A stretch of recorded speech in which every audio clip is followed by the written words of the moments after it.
Good morning, this is Romel Magcalas, your subject teacher for Information and Communication Technology, Computer Hardware Servicing 10, Quarter 1, Module 2, Environment and Market. Isa sa iyong pinakadakilang pangarap sa buhay ay upang maging isang matagumpay na negosyante. Bilang isang tao, may kakayahan kang paunlarin ang iyong karakter at pagkatao at kung paano tumugon sa ilang mga hamon at pagkakataon sa negosyo. Maaari itong mangyari sa pamamagitan ng pagkilala ng mga pagkakataon sa paligid mo. Maaari mong itanong sa iyong sarili ang mga katanungang ito. Ano ang kailangan ng mga tao? Ano ang mga produkto at ang mga serbisyo na mga gagamit sa merkado ngayon? Maaari ba silang mapabuti? Maaari bang gawin ng mas mahusay, mas mura, mas mabilis, mas malinis? Maaari bang gamitin ang isang produkto na ginagamit para sa isang tukoy na layunin, para sa iba pang layunin? Ilan lamang iyan sa mga katanungang maaari mong gamitin upang malaman ang pinaka-demanding o angkop na produkto sa inyong lugar. What to know?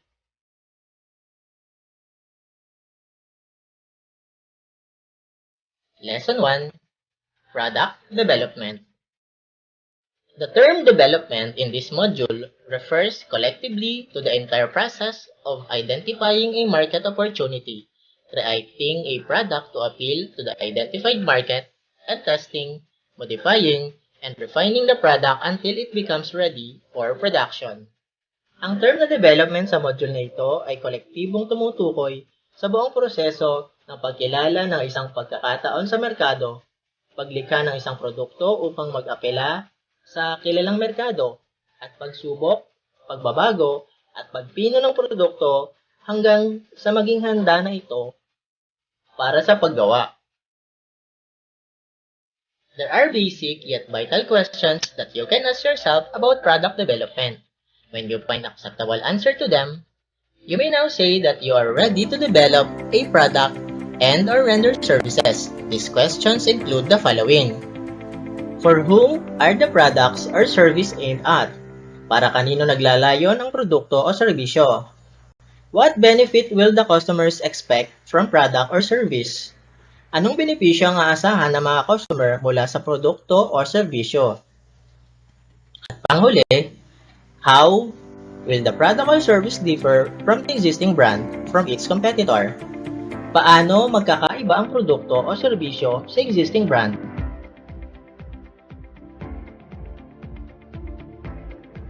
Needs and wants of people. Needs in business are important things that every individual cannot do without in a society. This includes basic commodities for consumption, clothing and other personal belongings, shelter, sanitation and health, and last, education and relaxation. Basic needs are essential to every individual so he or she may be able to live with dignity and pride in the community of people.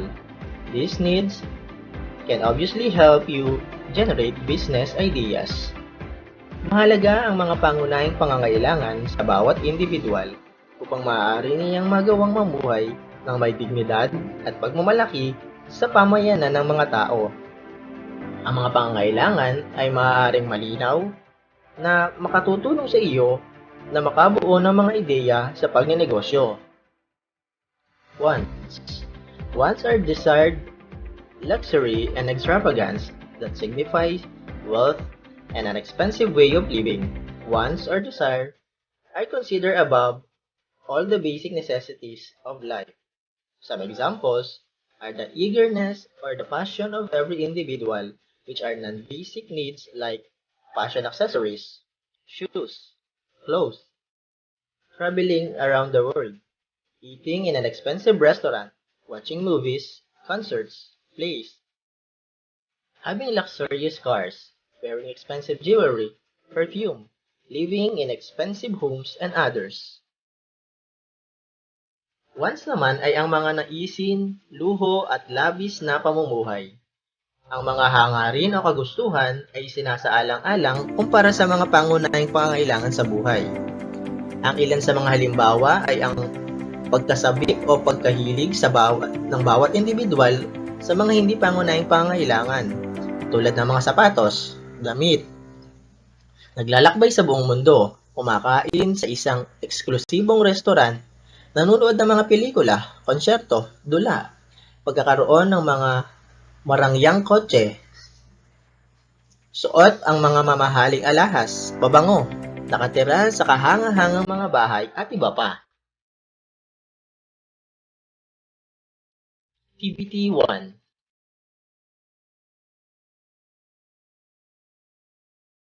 Activity 1. Answer the following on a separate sheet of paper. Enumeration.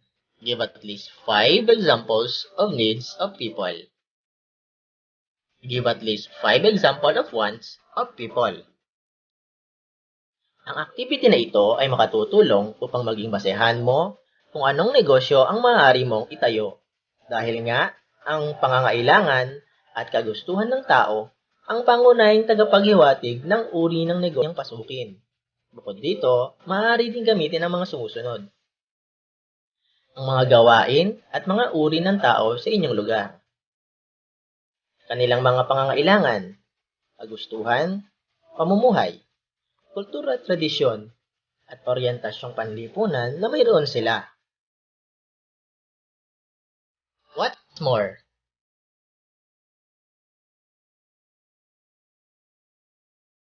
Concepts of developing a product. Concept developing is a critical phase in the development of a product. In this stage, the needs of the target market are identified, and the competitive products are reviewed before the product specifications are defined. The product concept is selected along with an economic analysis to come up with an outline of how the product is being developed. Ang pag-unlad ng konsepto ay isang kritikal na yugto sa pagbuo ng isang produkto. Sa yugtong ito, makikilala ang mga pangangailangan ng target na merkado. At ang mga produktong maaaring makipagkompetensya ay susuriin din bago matukoy ang mga produkto. Figure 3 shows the stage of concept development of a product. First is to identify the customer needs. Next, establish target specification, followed by generate product concept. Select a product concept, refine the specifications, then plan remaining development project. Under plan remaining development project, there is to perform the economic analysis.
ang mga produkto ay maaaring magpakita ng matagumpay na mga katangian ng disenyo na dapat tularan o pagbutihan sa bagong produkto o serbisyo.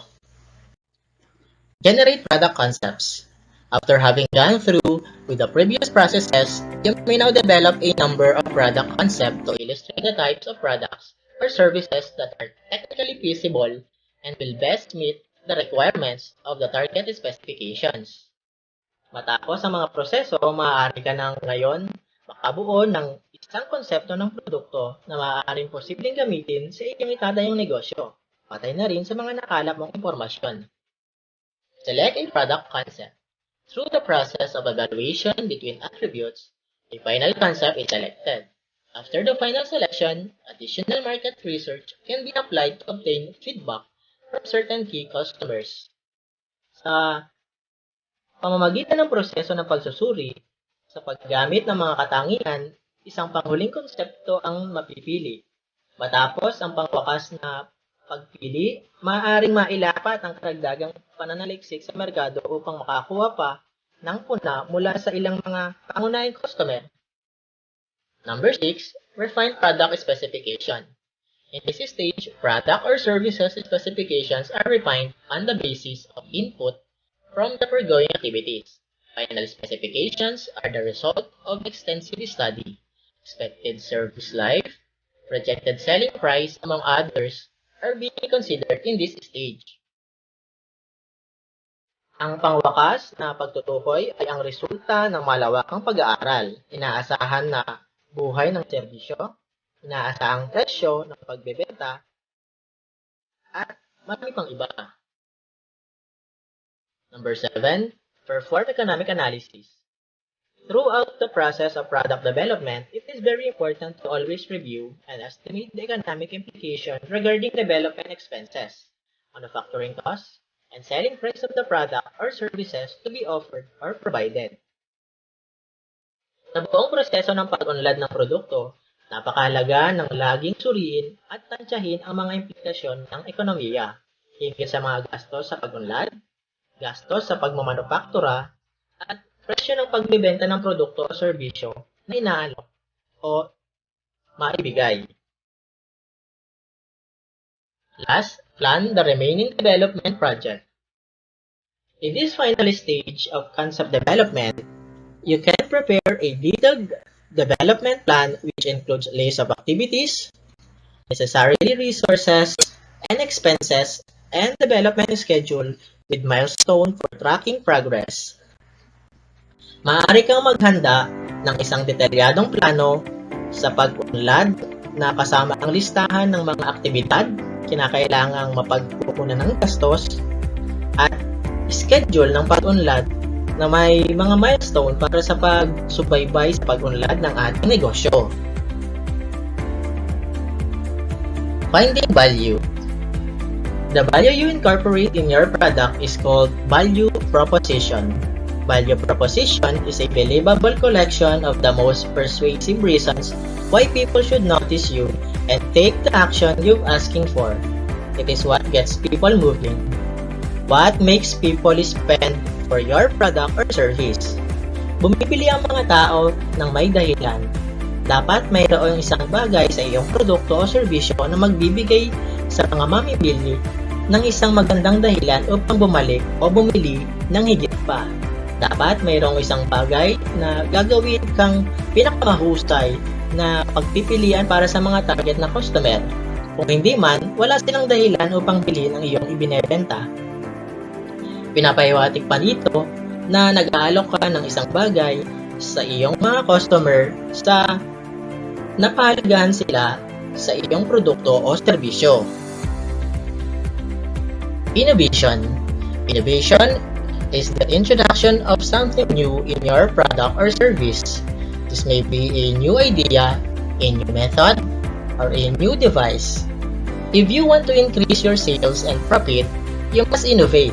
Some of the possible innovation for your product are the change of packaging, improving the taste, color, size, shape, and perhaps price. Some of the possible innovations in providing services are application of new and improved methods, additional features, services, and possibly freebies. Ang pagbabago ay ang pagpapakilala ng isang bagong bagay sa iyong produkto o serbisyo. Maaari itong isang bagong ideya, isang bagong pamamaraan o isang bagong aparato. Kung nais mong taasan ang iyong benta o kita, dapat kang may baguhin sa iyong produkto. Ang ilan sa mga posibleng pagbabago para sa iyong produkto ay ang pagbabago sa packaging, pagpapabuti ng lasa, kulay, laki, hugis, at marahil presyo.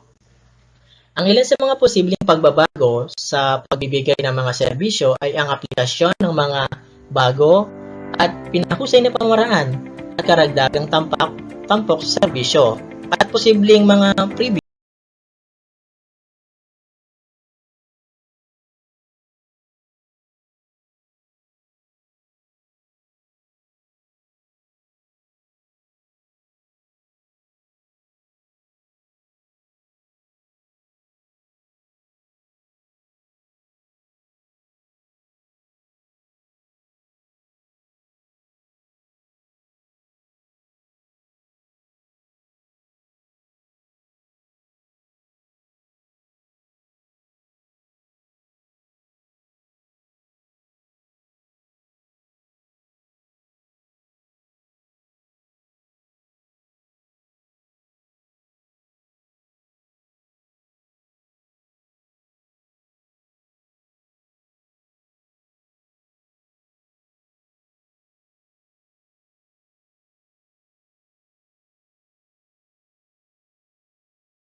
It is very important for you to understand and find out what drives and motivates your customers to buy your product and services. Make some effort to find out, analyze, and utilize the information that motivates the customers in their decision to purchase the product or service. Napakahalaga para sa iyo na maunawaan at malaman kung ano ang nagtutulak o nag-uudyok sa iyong mga customer na bumili ng iyong produkto o serbisyo.